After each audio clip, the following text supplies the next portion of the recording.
नमस्कार दोस्तों, ये स्टेबलाइजर की कैबिनेट है। तो आज इस वीडियो में स्टेबलाइजर बनाने वाले हैं। तो सबसे पहले इसको बाहर निकाल के दिखाते हैं। देखिए दोस्तों, ये है फ्रंट पैनल, ये है बैक पैनल। और ये देखिए दोस्तों, है सबसे नीचे का ढक्कन, और ये साइड पैनल लेफ्ट और राइट के, और ये है सबसे ऊपर का ढक्कन। तो सबसे पहले क्या करना है, स्टेबलाइजर के ट्रांसफार्मर को 909 छोटे ट्रांसफार्मर को और उसके बाद रिले को इस तरह से रख करके इसमें चिन्ह बना लेंगे। देखिए सभी चिन्ह बना लेंगे। उसके बाद में नट, कील और हथौड़ी की मदद से इसमें होल कर लेंगे।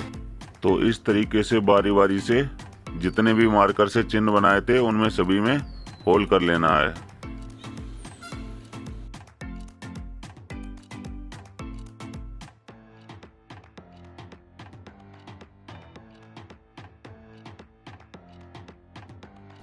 तो इस तरीके से रिले, ट्रांसफार्मर और 909 छोटे ट्रांसफार्मर को नट बोल्ट से कस दिया है।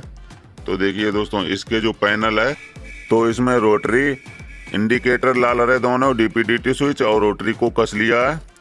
तो अब रोटरी के बारे में जान लेते हैं। देखिए दोस्तों, ये होती है रोटरी। तो इसमें ये वाली होती है मैन पिन, और ये हमेशा 1 नंबर की तरफ ही रहती है, रोटरी के 1 नंबर की तरफ। तो अब जान लेते हैं रोटरी की कौन सी पिन कितने नंबर की है। ये वाली 1 नंबर होती है, ये वाली 2 नंबर, ये वाली 3 नंबर, ये वाली 4 नंबर, ये वाली 5 नंबर, ये वाली 6 नंबर, ये वाली 7 नंबर, ये वाली 8 नंबर, और ये वाली होती है मैन पिन। तो इसको यहाँ पर लिख देंगे, 2 नंबर थोड़ा नीचे की तरफ लिख देंगे इस तरह से। ये वाली होती है मैन पिन।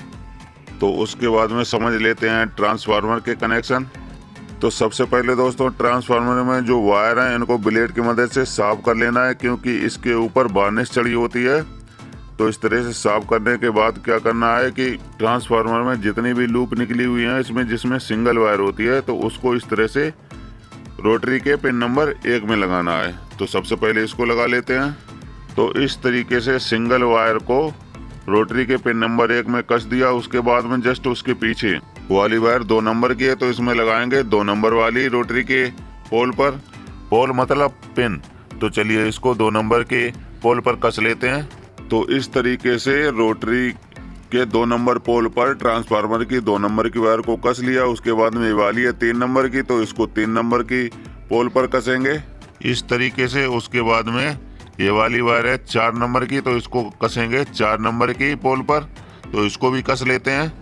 तो इस तरीके से 4 नंबर की वायर को 4 नंबर की पोल पर कस लिया है। उसके बाद में 5 नंबर की वायर को 5 नंबर की पोल पर कस लेते हैं। उसके बाद में 6 नंबर की पोल को 6 नंबर में, 7 नंबर की पोल को इस तरह से 7 नंबर में, और सबसे लास्ट वाली पिन जो कि 8 नंबर है ये वाली, तो इसको लगाएंगे 8 नंबर में। तो इस तरीके से सभी वायरों को कस लिया है। देखिए 1 नंबर की 1 में, 2 की 2 में, 3 की 3 में, 4 की 4 में, 5 की 5 में, 6 की 6 में, 7 की 7 में, 8 की 8 में। उसके बाद पीछे के पैनल में सबसे पहले मेन लीड को लगा लेना है इस तरीके से। उसके बाद में इसकी एक वायर को लगा देना है ऑन ऑफ स्विच के सबसे नीचे वाले सिरे में, इस तरीके से उसको कस देना है। उसके बाद में मेन लीड की जो दूसरी वायर बची हुई है तो उसमें ट्रांसफार्मर के मेन वायर को इस तरह से उमेट लेना है। ये वाली जो मेन वायर है इसको इस तरह से उमेट लेना है। उसके बाद में जो 909 की एक वायर को इसी में उमेट लेना है।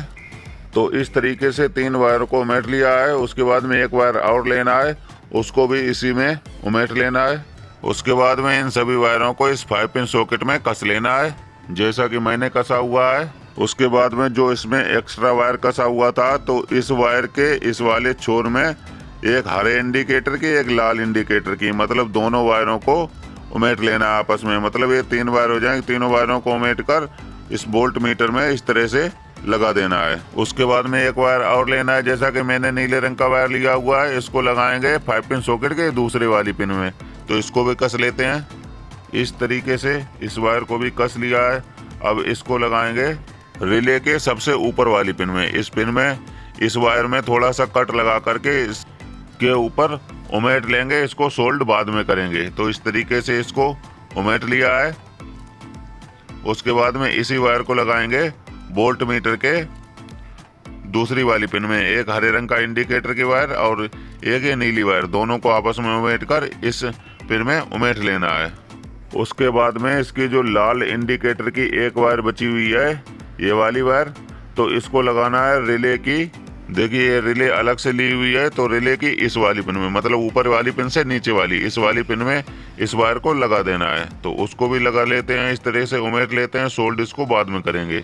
तो इस तरीके से इस वायर को भी उमेट लिया है। उसके बाद में अप डाउन स्विच मतलब DP/DT स्विच के एक वायर यहाँ से यहाँ पर और दूसरा वायर यहाँ से यहाँ पर, तीसरा वायर यहाँ से यहाँ पर, चौथा वायर यहाँ से यहाँ पर, मतलब 4 वायर इसमें लगाना है। बिल्कुल इस तरीके से सभी वायरों को लगा लिया है। उसके बाद में इनको कर लेना है अब सोल्ड।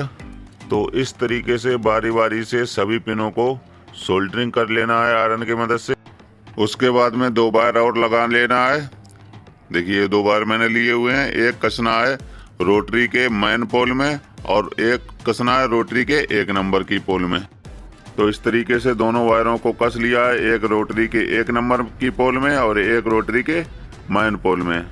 उसके बाद में एक वायर और लिया हुआ है काले रंग का, तो इसको लगाएंगे ऑन ऑफ स्विच में। जो एक पोल खाली रह गई थी ऑन ऑफ स्विच में, ये वाली, तो इसी में इस वायर को कस देना है सबसे ऊपर वाली में। तो इस काले वायर को भी ऑन ऑफ स्विच में कस लिया है।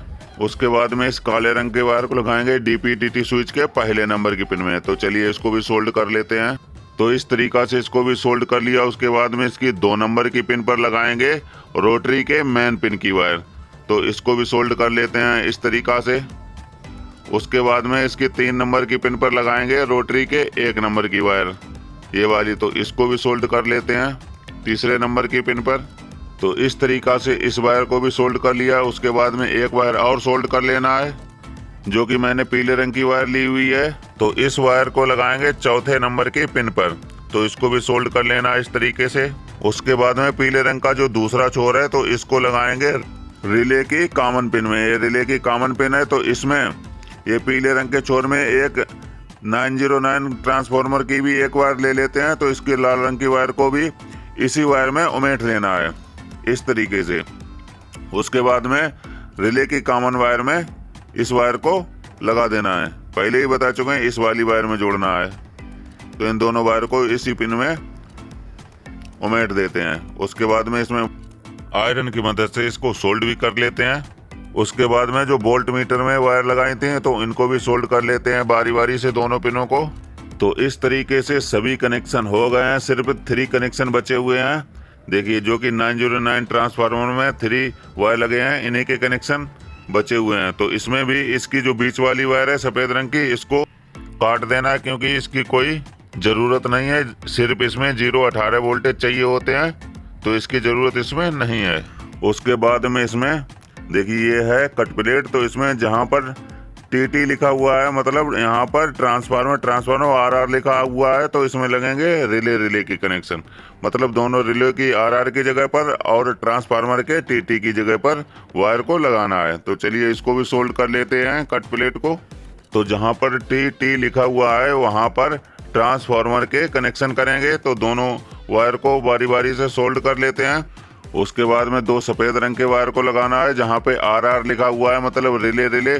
तो इसको भी दोनों वायरों को सोल्ड कर लिया है बारी बारी से। अब इन दोनों वायरों को लगाएंगे रिले की जो सबसे नीचे ये दोनों पिन हैं। तो इन्हीं दोनों पिनों में इन दोनों वायरों को सोल्ड कर लेना है। तो इस तरीके से दोनों रिले की पोलों पर पेस्ट लगा करके इन्हीं दोनों वायरों को सोल्ड कर लिया है। तो इस तरीके से सभी कनेक्शन हो गए हैं बारी बारी से। चलिए अब इसको चेक करके दिखाते हैं। तो ये है दोस्तों बिजली का बोर्ड। तो इसके बिजली के बोर्ड में इसकी मेन लीड को लगाते हैं। तो मेन लीड को इस तरह से लगा दिया। इसमें देखिए करंट आ रहा है। तो अब इसमें वोल्टेज कम ज़्यादा करके देखते हैं। देखिए कम ज़्यादा हो रहे हैं इस तरीके से। उसके बाद अपर चला कर देखते हैं। देखिए वोल्टेज हैं वो सही तरीके से कम ज़्यादा हो रहे हैं। तो चलिए अब कट प्लेट से इसका कट ठीक कर लेते हैं। तो इस तरीके से स्टेबलाइजर को 250 वोल्टेज पे कर लिया। उसके बाद में इसके प्रीसेट को इस तरह से घुमाना है। देखिए 250 वोल्टेज पे ये कट करने लगा है। देखिए वोल्टेज कम किया, कट हट गया। उसके बाद में जैसे ही वोल्टेज बढ़े कट हो गया है। तो इस तरीके से आप दोस्तों स्टेबलाइजर के कनेक्शन कर सकते हैं कंप्लीट। दोस्तों वीडियो अच्छा लगा तो वीडियो को एक लाइक जरूर कर देना, चैनल को सब्सक्राइब जरूर कर लेना। धन्यवाद दोस्तों।